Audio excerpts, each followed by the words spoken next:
Hello everyone, I'm Arunima from Knit and Otter. In this video, I'm going to show you how to make these Tunisian crochet slippers. Uh, I am in slipper making mode, and if you've been following me in my blog, you would know that I have a bunch of slipper patterns that I've shared, and all of them. So what I'm trying to do is I'm trying to make them with uh, very simple construction. So I'm trying to go for basic shapes. So this is one in that same series. And so this one is made with squares. So this is made with 6 squares. So this is one square right here. And I've made 6 squares and then joined them to make the slipper. So these squares are Tunisian crocheted and worked in a round.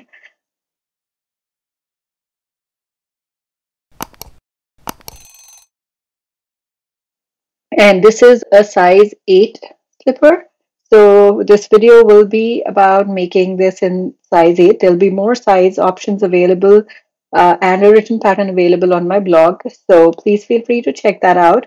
And let's go. Let's get started with what you'll need to make these. So I've made this with fingering weight yarn. I've used Stroll Tweed fingering weight yarn by Knit Picks. That's what I'm using for all of my slippers, and it's working out really well.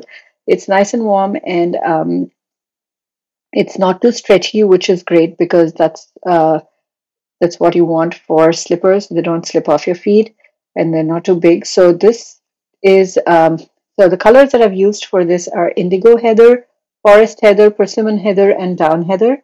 So these are the 4 colors. You could make this with any combination of colors. I recommend using at least 2 colors, a different one for the forward pass and a different one for the reverse pass, because that shows off the pattern best. But you could make it with any combination of colors. You could use it as a stash buster and change color in every row, or you could do whatever you'd like with it. I think it would look great. The other things that you need to make this are you need a hook. Um, you need a double-ended hook. So this is the Clover Takumi hook, which is a 4 millimeters hook. That's what I've used for this to make the slippers. And I have a 3.25 millimeters hook that is to make the join. I'll show you how to do that. And you need a pair of scissors and a tapestry needle. So that's pretty much all you need to make this.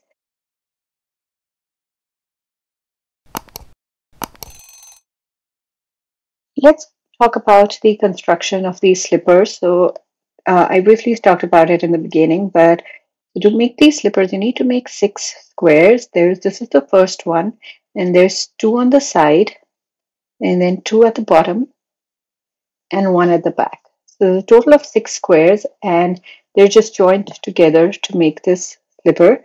And you could use any kind of join for this. I used something where the joining color thread was visible, and I really like how that looks.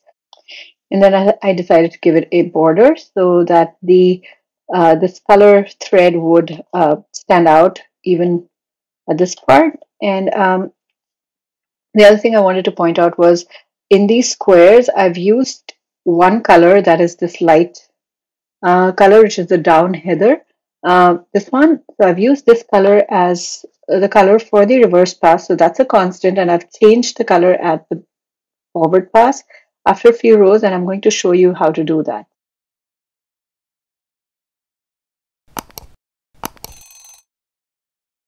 I've already made 5 of these for my second slipper. I'm going to make the last this.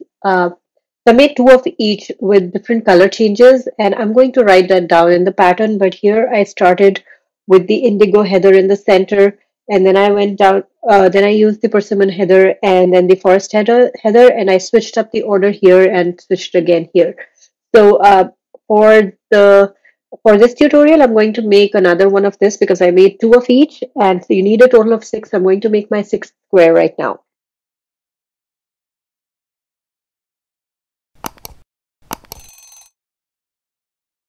So to start the square, I'm going to start with the persimmon heather. That's the one that is here. So I'm going to use this as my forward pass, and You see, at the back, there is only one color that I've used for the reverse pass, and that's the down heather, and that's what I'm going to use here as well. We begin with picking up 12 loops in the magic ring. So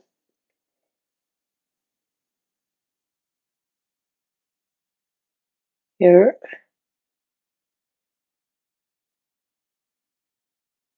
so that's 1, 2, 3,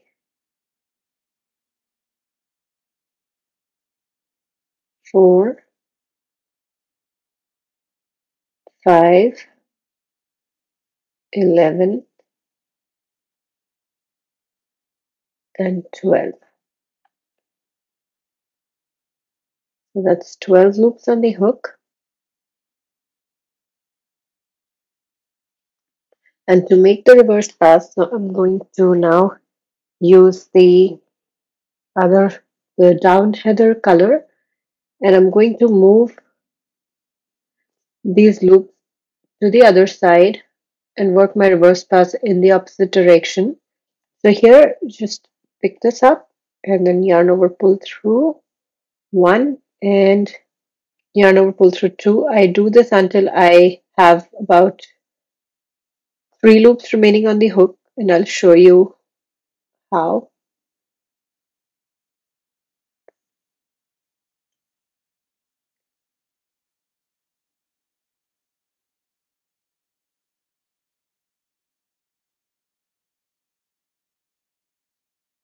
So here I have 3 loops remaining on the hook, 2 of the ones from the forward pass and 1 from the reverse pass. Now I'm going to move these loops to the other side and turn my hook, and I'm going to start working on the forward pass here. At this point, I'm also going to close this magic loop. So pull on that end and just close it.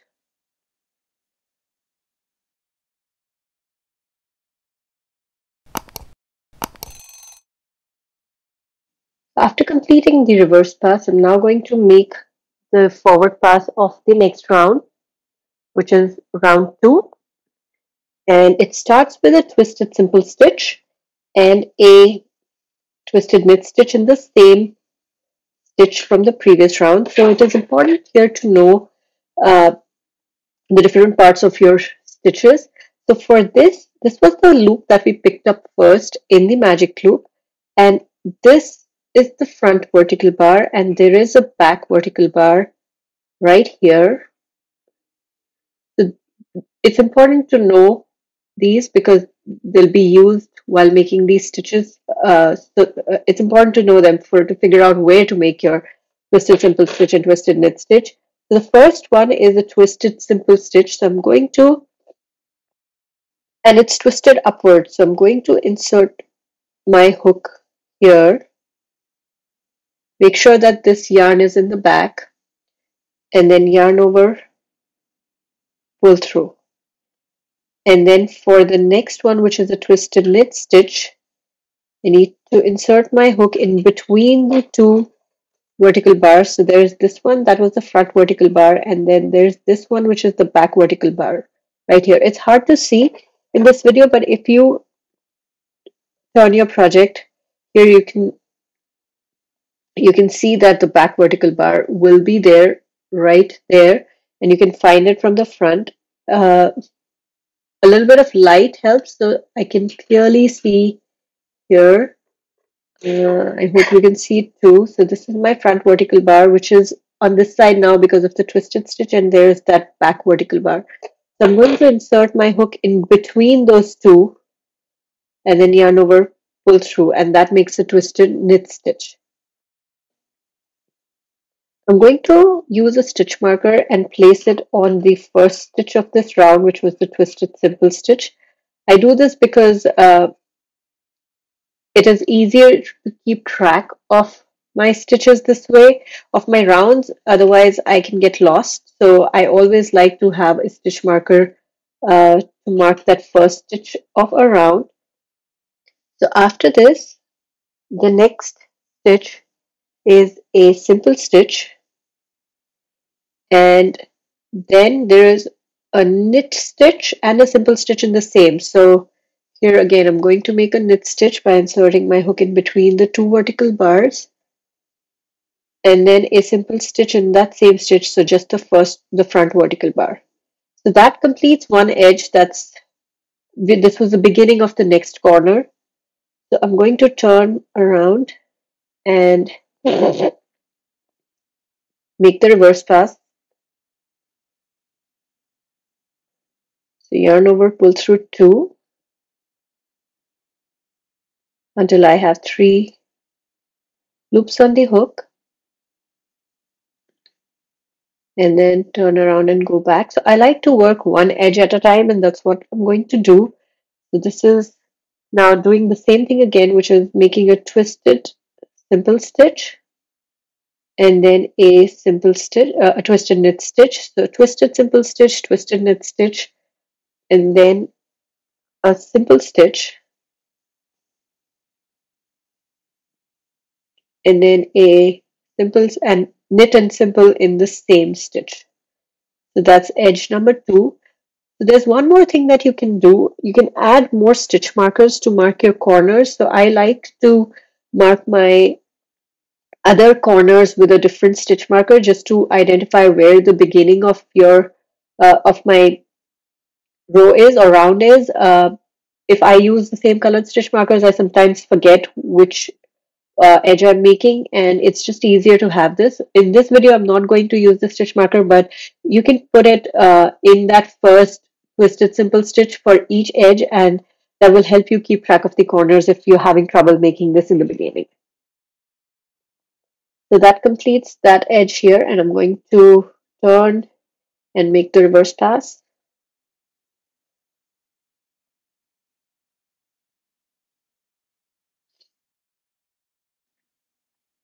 Until I have 3 loops on the hook, and the third edge will be the same. So start with a twisted simple stitch and a twisted knit stitch in the same stitch, and then a simple stitch, and then a simple and knit and simple in the same stitch. So that's edge number 3. And because I have the stitch marker, I can clearly see that I have not completed this round. Even if I forgot which edge I was at, I would still know that I need another edge before I complete this round. Yarn over, pull through 2.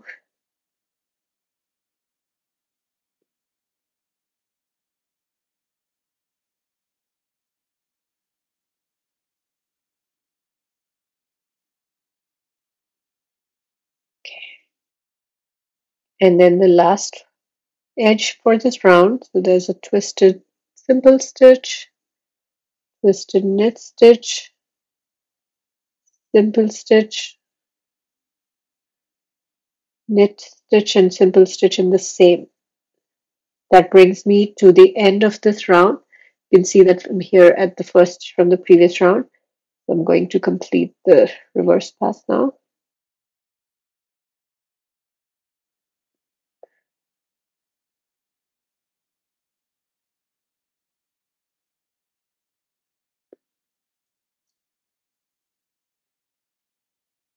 Here I'm back at the beginning of the round now. So for the next, now I'm going to begin round 3.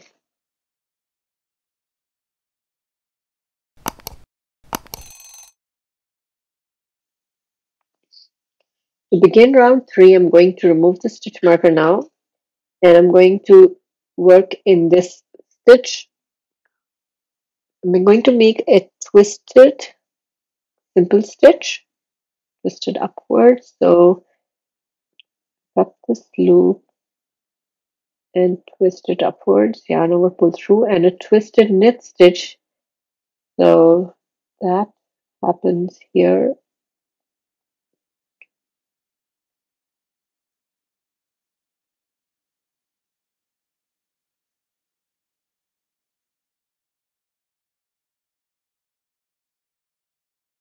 And then a simple stitch,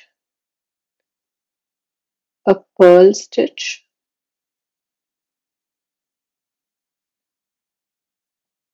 a simple stitch, and then a knit stitch and simple stitch in the same. So that completes the first edge of the next round, and I'm going to add a stitch marker. I'm sorry, I forgot to do that.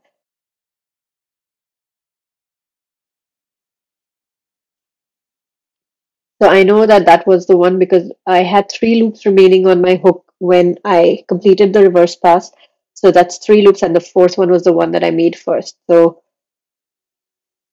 I added 7 loops in this edge. So that's 1, 2, 3, 4, 5, 6, 7. And I'm going to make my reverse pass.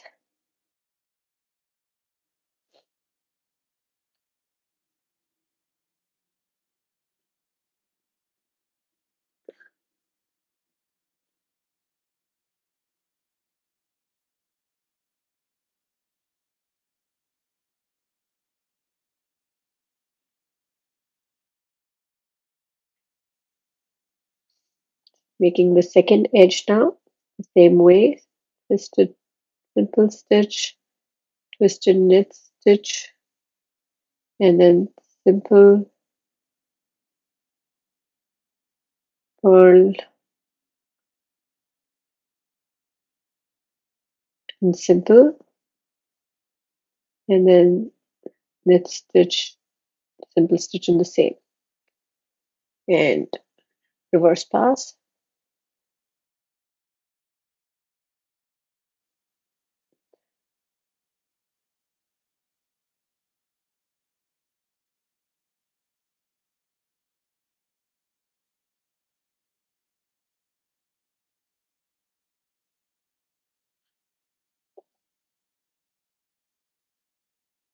And the third edge, twisted simple stitch, twisted knit stitch,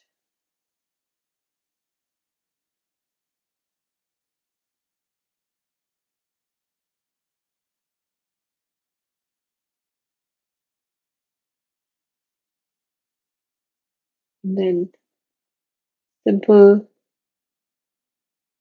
purl, simple, and then knit stitch and simple stitch in that same. That completes that edge.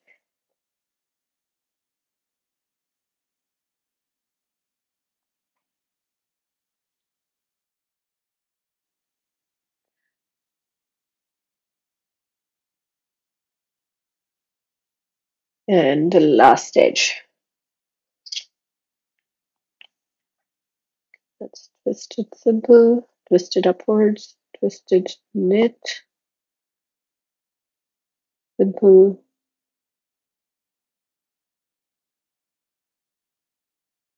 purl, simple, and then is knit stitch and a simple stitch in the same. That completes the forward pass.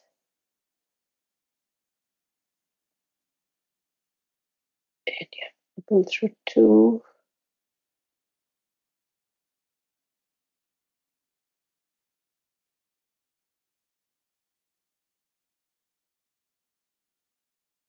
So that completes round 3. And at this point, I'm going to change color for my forward pass. I'm actually done with this color. I'm going to cut the yarn.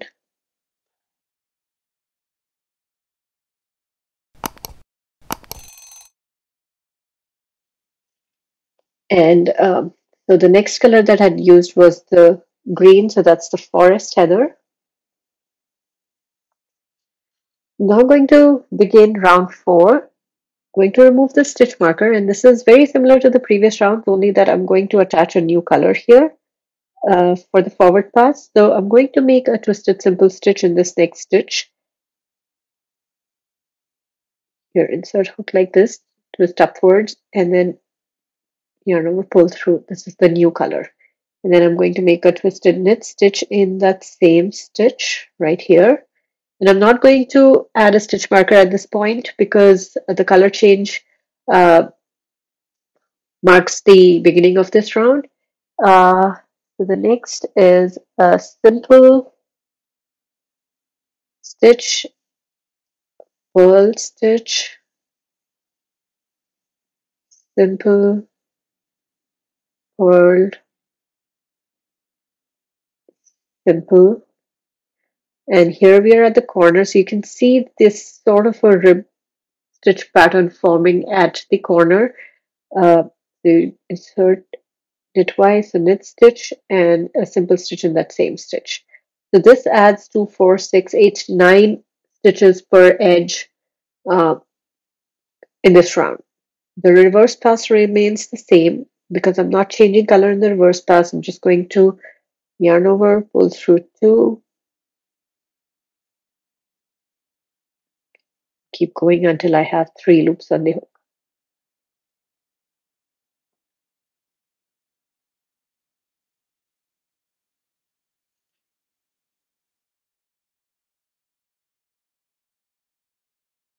So the next edge is the exact same as the previous one. The twisted simple stitch, twisted knit stitch, and simple, purl, simple, purl, simple. And we're at the next corner. So if you had stitch markers here, this is the stitch that you would have, this would be the stitch that you would have marked. That was the beginning of the next edge. So here we are at the last stitch in, or the last 2 stitches in this edge. So that's a knit stitch and a simple stitch in the same. And I'm going to make my reverse pass. So I keep it consistent. I try to make sure that I am making the reverse pass at the end of every edge. That makes it easy for me to remember where I am. And also, if I had to have to put this down for a little bit, I will be able to resume fairly easily. Otherwise, it's hard to just look at this and make out where you are. So edge number 3, that's going to be twisted simple stitch. Just make sure it's not split. Twisted knit, then simple, purl, simple, purl, and simple, and then a knit and a simple in the same stitch.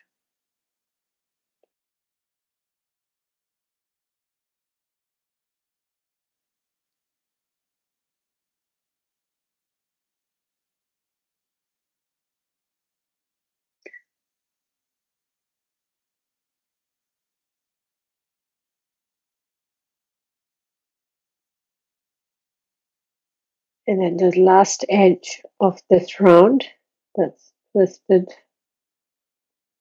simple stitch, twisted knit stitch, and then simple, purl, simple, purl, simple, and then a knit, stitch, and simple stitch in the same stitch.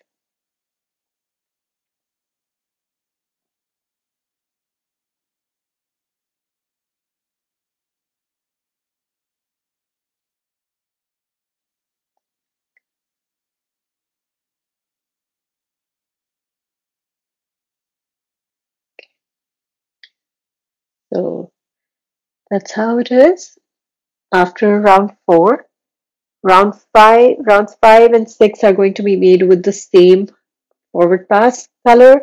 So this is it is looking, you can see the square shape, and this we've completed the center part with this persimmon heather color, and we've moved on to this one.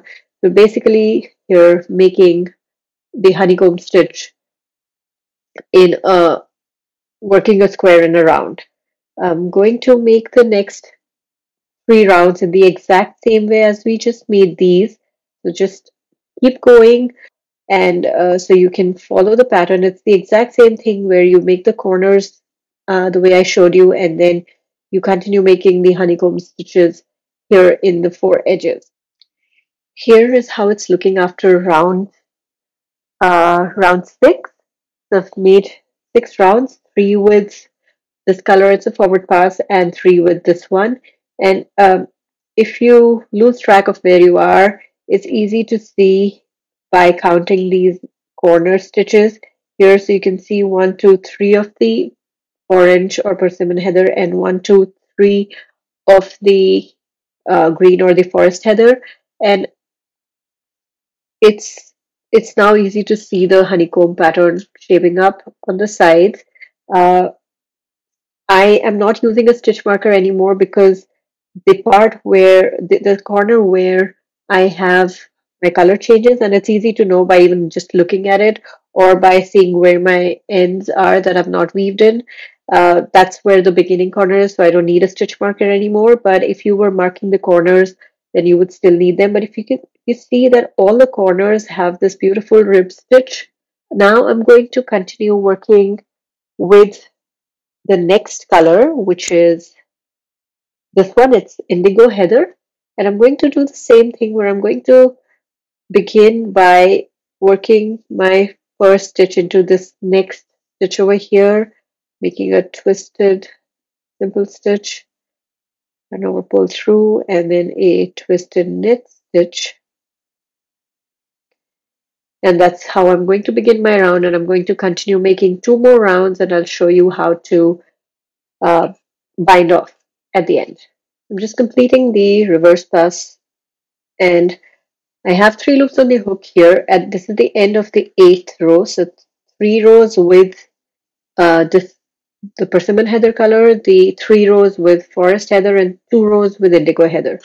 So I'm at the reverse pass. I'm going to go ahead and complete the reverse pass. I'm going to yarn over, pull through 2 until I have 1 loop on the hook, and I'm going to bind off.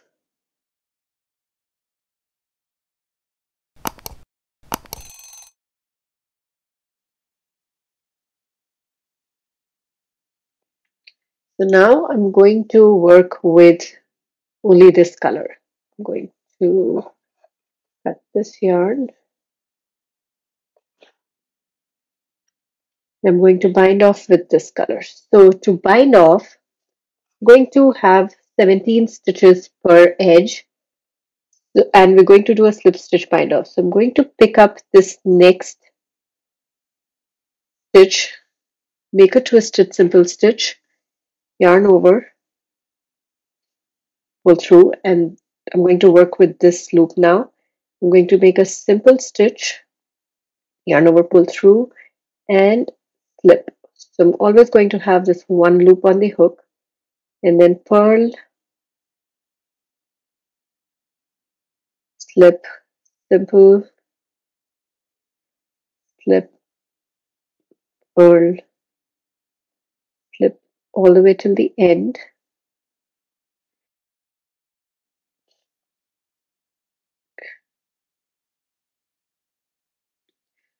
All the way till the end of this edge.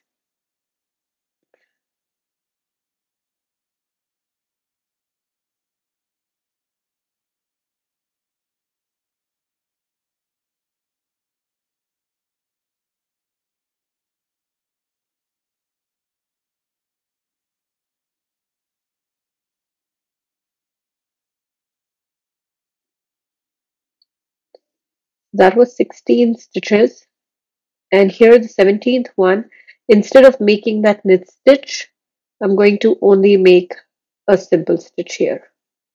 So the knit stitch over here and the twisted knit stitch over here, those are the ones, those were increases in the previous rows, and we don't want to increase anymore because we're just binding off. So that's why there were no increases, there was no twisted knit stitch here and no knit stitch here. So for the next one also, I'm just going to do a twisted simple stitch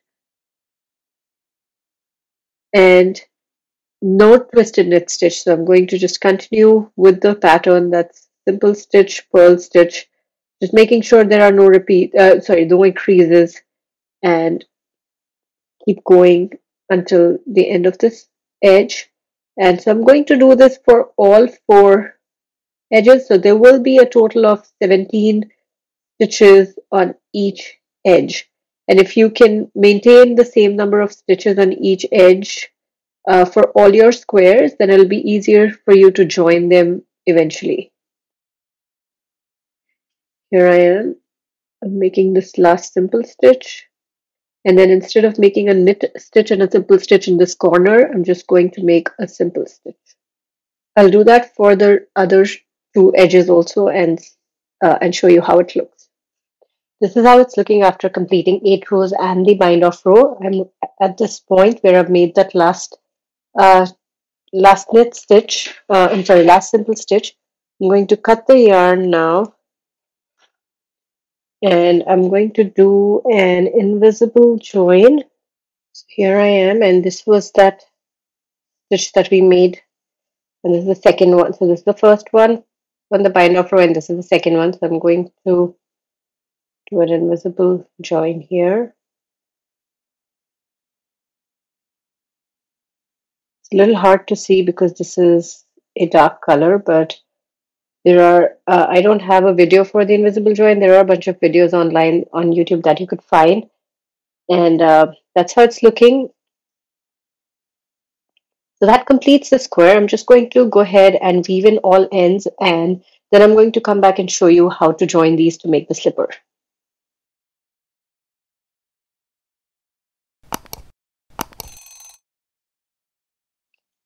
Here are the 6 squares, and how I've aligned them is that I had this one in front here, and then the same one at the bottom right here. So I've put that down here, upside down, and then there is this one at the back, which is this, and it's the same one at the bottom right here. And then these two on the sides, this one and this one are here. So so these needs to be joined together, and I'm going to put up a chart on my blog so you can check out the placement if you're wondering exactly how to join them. But I'm going to do it right now, and I'm going to show you. So I'm going to start with these, the one at the back. They are joined at two edges. So two edges, so it's this edge and this edge. So these two edges are what I'm going to join. And I have used a single crochet join for this because that stands out here. I can see the join color because that's how I liked it. You could use any join that you like. It doesn't have to be this. Just join them in the order that I show you. And it doesn't matter what orientation. They just make sure that the backs are together. And what I usually do is I join the yarn here at one corner, the same stitch on both, and join,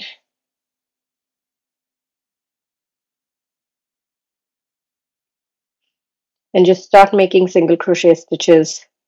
Pick up this edge and this edge and single crochet.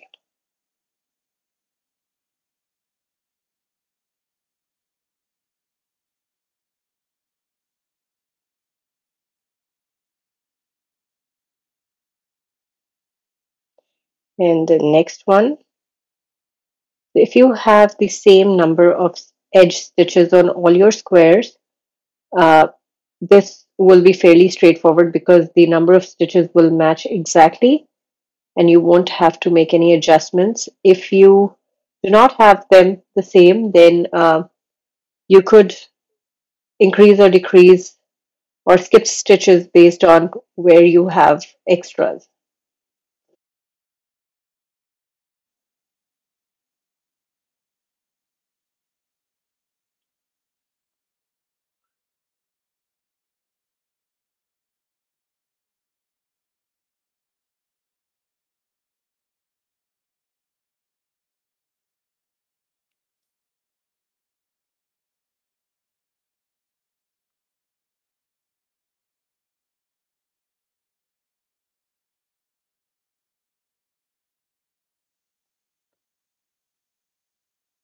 Here I started with one corner.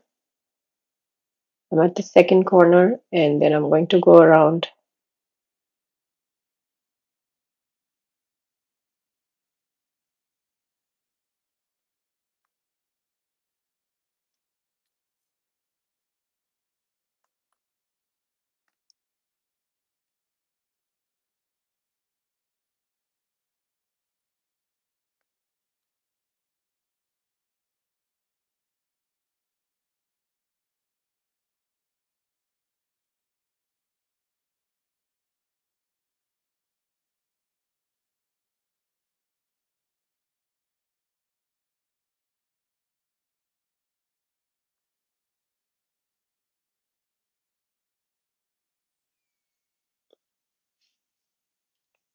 So here I have these two edges joined now, and that completes this join right here. Now I'm going to go ahead and join these. So complete the joins on this square, which is the one at the bottom. That one is joined with these two, the ones with the purple or the indigo heather on the outside. So like this. So the one at the bottom here is joined with these two. I'm going to do that next.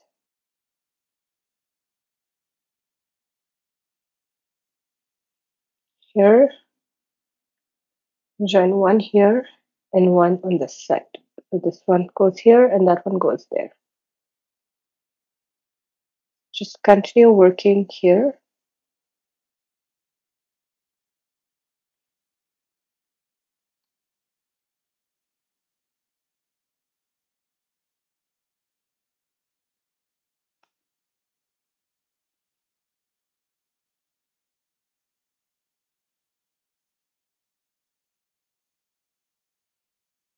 This will be just one edge, not two.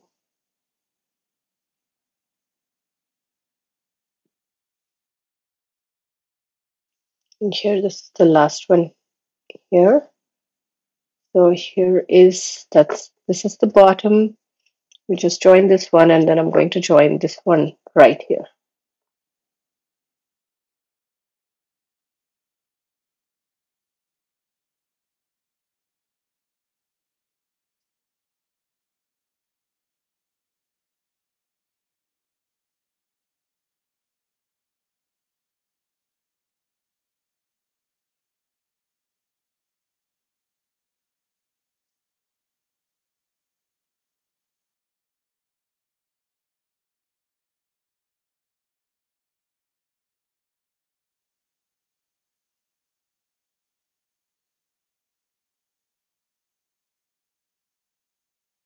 So here we are. This way. This is the back. This is the heel portion. These are the two side panels. And now I'm going to join the front and the bottom.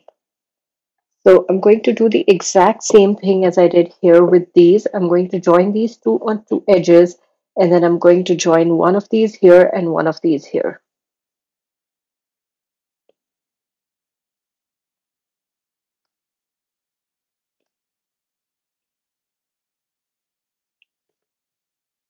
So before I start that, just wanted to mention that at this point I am going to cut this yarn and start fresh from with on that side. I'm going to do that. I'm going to join these two edges and join this to here and this to here, and then see you on the other side of this video. This is how it is right now. And there's one thing, so this is how it looks at the back. There's one thing I forgot to mention here. When I ended this square, when I ended this join right here,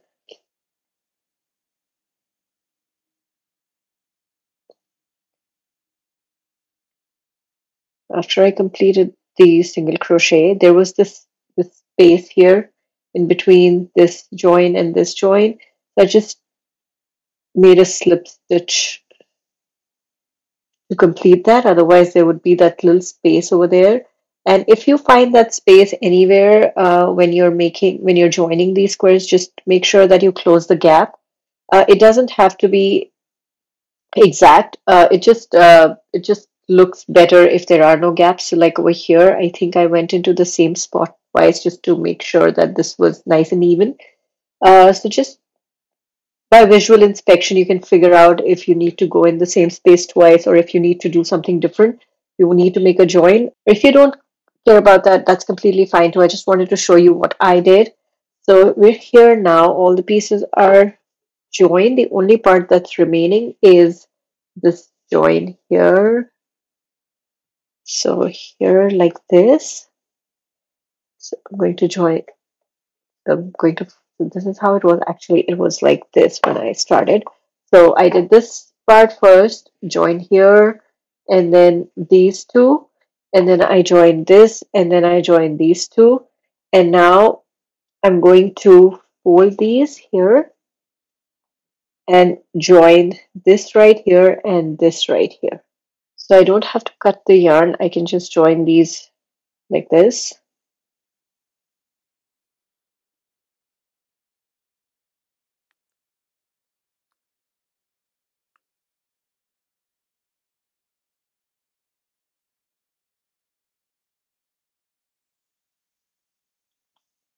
And again, I don't have to cut the yarn. I'm just going to join the other part here.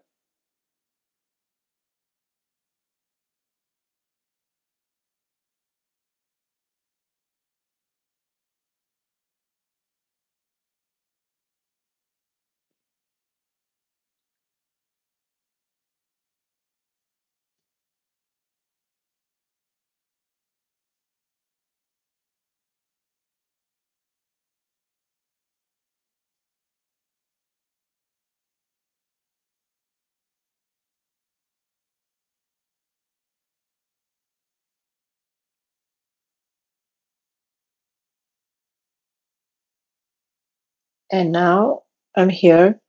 I'm just going to, because if I stop here, it's going to look a little odd. So I'm just going to go ahead and make a slip stitch with a stitch here, with a single crochet stitch here, and that sort of completes it. Because it's not supposed to be exact. It's okay to join it with whatever stitch you find there. It doesn't have to be the exact same stitch as this other slipper. So this is pretty much done. The only part that's remaining is this border. So I'm just going to make a single crochet border around this and this and right here. So for that, I'd have to cut the yarn and attach again. I'm going to now attach the yarn here. I'm going to attach it at the same point as this stitch, just for that continuity.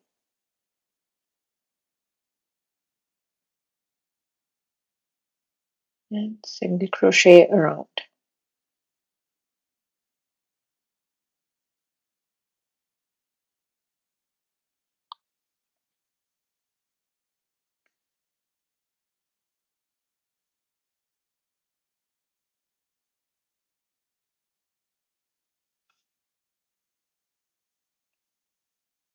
Here at this point, and I'm going to now crochet over this just to, again, for continuity so it doesn't look odd.